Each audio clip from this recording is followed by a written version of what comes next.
Hello বন্ধুরা, কেমন আছেন সবাই? আশা করি সবাই ভালো আছেন।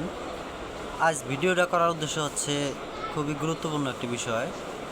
আমরা ছেলেরা বিয়ের পর কেন বাবা মার কাছে পর হয়ে যাই?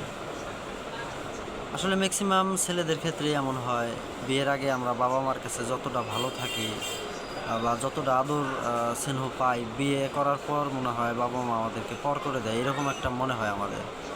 কারণ আমরা ছেলে মানুষ, আমরা বাইরে সারাদিন কাজকর্ম করি। রাত্রে ঘরে ফেরার পর হয়তোবা বউর কমপ্লেন বাবা মার জন্য, বা বাবা মা কমপ্লেন করে বউর প্রতি। আসলে আমাদের দৈনন্দিন জীবনে বেঁচে থাকতে হলে ফ্যামিলিতে টুকটাক ঝামেলা হবেই।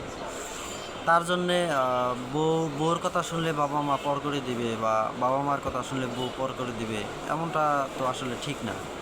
এসব বাবা মা বর্তমানকার সিচুয়েশনে বোঝে না, বা বউরাও বোঝে না। ছেলেরা বিয়ের পর এক পর্যায়ে বিচারকের কাঠগড়ায় দাঁড়াইতে হয়। যদি বউয়ের পক্ষে কথা বলেন তখন বাবা মায়ের কাছে খারাপ, বা বাবা মার হয়ে কথা বললে তখন বউ বলে যে তুমি বাবা মার কথা শোনো, তোমার সংসার করব না, বা যে ছেলে বাবা মার কথা মতো চলে তার সংসার করা যাবে না। এরকম একটা পরিস্থিতিতে পড়ে ম্যাক্সিমাম ছেলেরাই। বাবা মা আমাদেরকে ছোটোর থেকে এত কষ্ট করে লালন পালন করছে।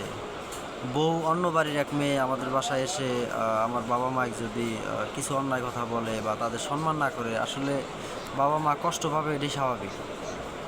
আবার একটা বিষয় দেখেন, একটা মেয়ে তার বাবা মা ভাই বোন সব কিছু ফেলে রেখে আমাদের বাড়িতে আসে, সারাদিন থাকে, কাজকর্ম করে খায়। আমাদের বাবা মা যদি সেই মেয়েটার সাথেও খারাপ ব্যবহার করে, বিষয়টাও খুবই খারাপ।